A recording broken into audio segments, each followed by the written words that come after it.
Hey, what is up guys? It is your boy Speed here, and today we're going to be talking about 5 builds in this current patch that are quite strong. I've been looking at the meta, watching a lot of pro games, playing a couple pubs, and yeah, talking to some friends.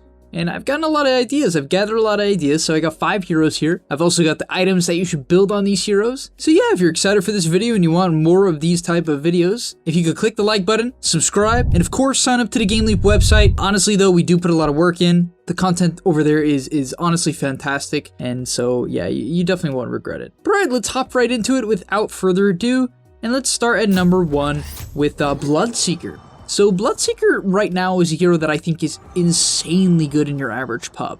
The hero is a lane dominator, it fights in the early game, and it scales well. And in my opinion, you know, that's a really good formula to gaining MMR for a lot of players, even if they don't realize it. Now, why is this the case, right? So you have a good laning stage, you fight well early, and you scale.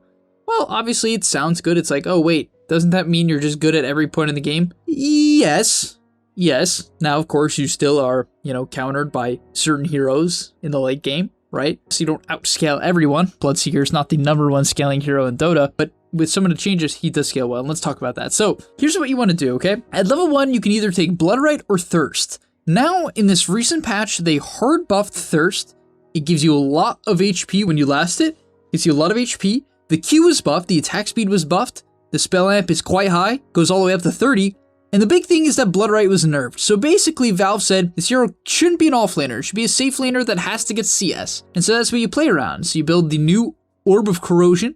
Gives you a lot of HP, a lot of chase down potential. BLOODSEEKER literally has infinite HP in lane. And so you just constantly trade with this item. Then you buy phase boots, maybe a stick, maybe a wand there before. Depends on the lane. But then phase boots. After that, a Maelstrom. The reason why Maelstrom is good is because obviously because Maelstrom is a damage item. It's purely damage. And in Dota, in order to do maximum damage, you need a damage item and then an attack speed item.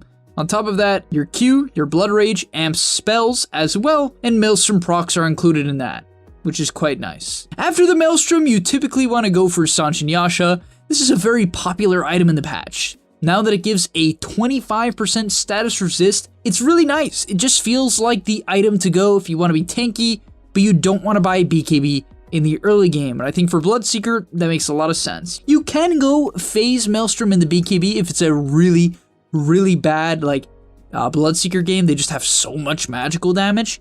But in a lot of games, let's say you know what you're picking it into, or you have a general idea, Sanch Yasha is the way to go. This is a huge hero that I definitely recommend trying out. Next up is Wex INVOKER, and I've been having an absolute blast playing Wex INVOKER as of late. This hero is an incredibly solid laner. I think it's a first pickable hero. Yeah, you heard that right.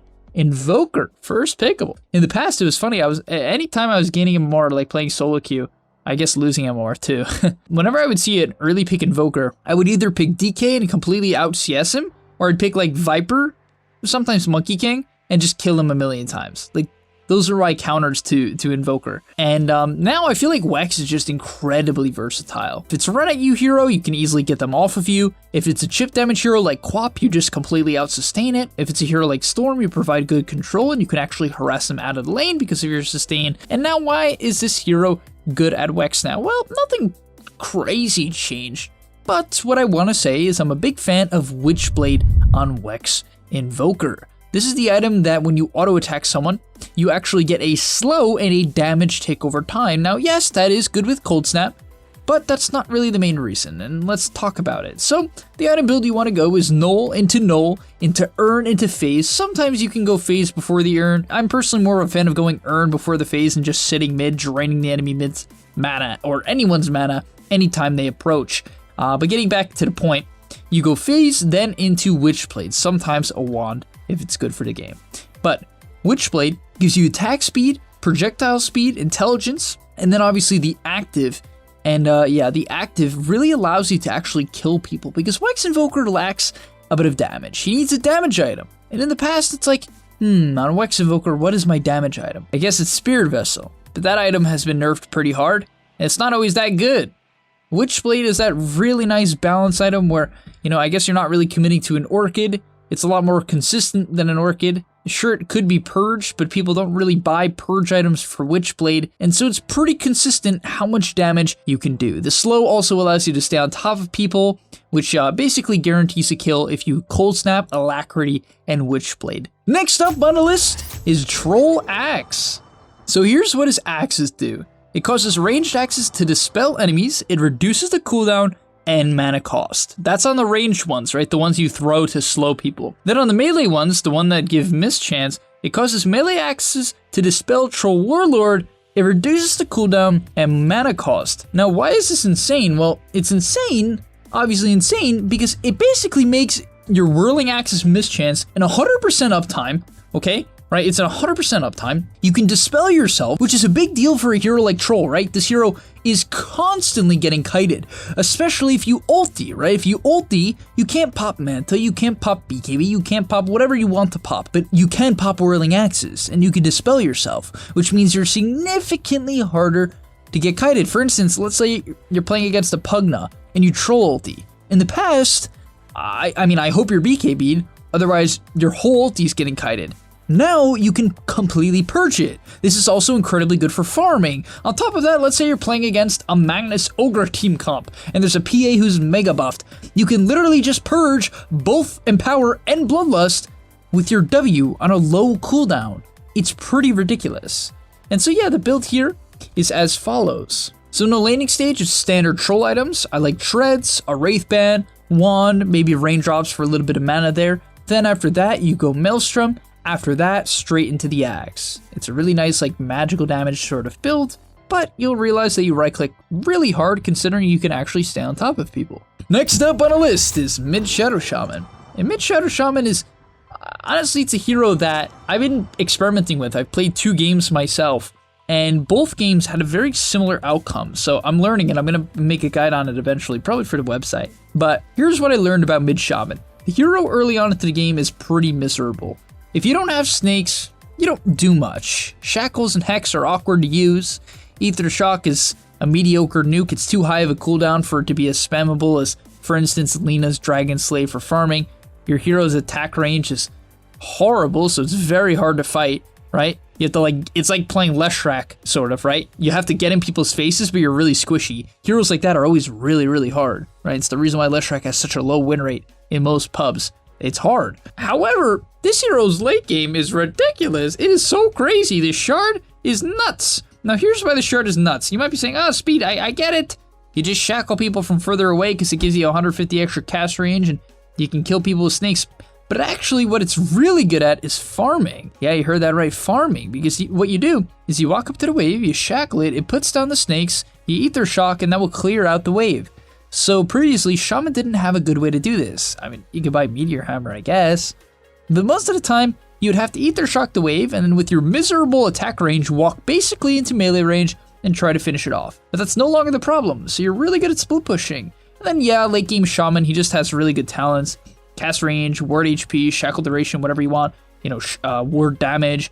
It just scales really, really well with this build. And here's the build, okay? You want to go Aether basically every game right away. Otherwise, it's so hard to use your spells. So Aether, right? After that, I recommend you go for the shard if it's around the 20-minute mark. If it's not, honestly, you have a lot of options. You could go Blink if it's a good, you know, you want that mobility, you want that kite. You could go Force Staff if you're against a hero like Clock. You could even go Glimmer if the game calls for it. I've seen some people rush AGHS, which I think is reasonable. You can even rush Octarine Core now that it builds from Aether Lens. I honestly don't think it's that bad. But yeah, those are your options. And so yeah, the main components are really just Aether Lens and shards. And then in late game, you definitely want to get like AGHS Refresher. You know, that's kind of the vibe. And last but not least on the list, we have Sand King with AGHS. This is something I played against recently, mid. It's pretty hard to play against. Hero just does a lot of damage. Now that his ultimate can't be cancelled, it's just really obnoxious to play against. I mean that. This hero's ultimate is just so hard to play against. Like in the past, it's like, you know, I'll just hit him with my mini stun and he's completely useless for the next 3 minutes. But now that's not the case. And so all of a sudden this hero went from like kind of a awkward team fighter, like a hero that solely had to initiate because its ultimate was unreliable, to a hero that is, in my opinion, one of the most threatening team fighters of the patch. In fact, I'm surprised this hero hasn't become more popular. It's definitely doing well. It's definitely buffed, right? The win rate is up, but just keep that in mind. Now, why AGHS? Honestly, I actually am, this is a build, and I'll get back to you guys. All right, I'll get back to you. It's one I'm still experimenting with. I just want to put it on the table because I found it interesting. You can play this hero in the off lane or the mid lane, and the reason why the AGHS is kind of cool is it works with the shard. So basically, if you're gonna epi, you can epi, blink in, and then the shard, it gives you epicenter pulses based upon how much you move around, right? So let's say you move X amount of units, you get an epicenter pulse. And so when you AGHS stun, it automatically gives you one at the end of the stun, and then you also epi on top of that. It's a ridiculous amount of damage. On top of that, it even applies caustic to all opponents, and caustic is even better now because once it's applied, it immediately slows. So not only is your stun a stun, it's also a slow afterwards. So it's one of the most devastating, actual disables in the game when you get to that timing. So it's quite strong as well. I do think there are other builds people can consider, such as like Echo Saber could be all right. I think like Sanjin Yasha, like Treads, Wand, Bracer, Sanjin Yasha, like that type of build could be okay as well. But yeah, I'm still experimenting. I'll get back to you guys on that. But nonetheless, good luck in your pubs. I wish you the best. I genuinely wish you guys all the best. You know, life has its ups and downs. It really does. But when it comes to Dota, it's just all downs. And there's nothing you can do about it. No, seriously. I hope you guys have some luck in your games. Go win some MMR. Go try out these builds. Whatever you want to do, and I'll see you in the next one. Peace. But yeah, that's going to be about all, folks. Remember, click the link down below and subscribe to the gameleap website where we have thousands of videos, and I'll see you in the next one. Peace.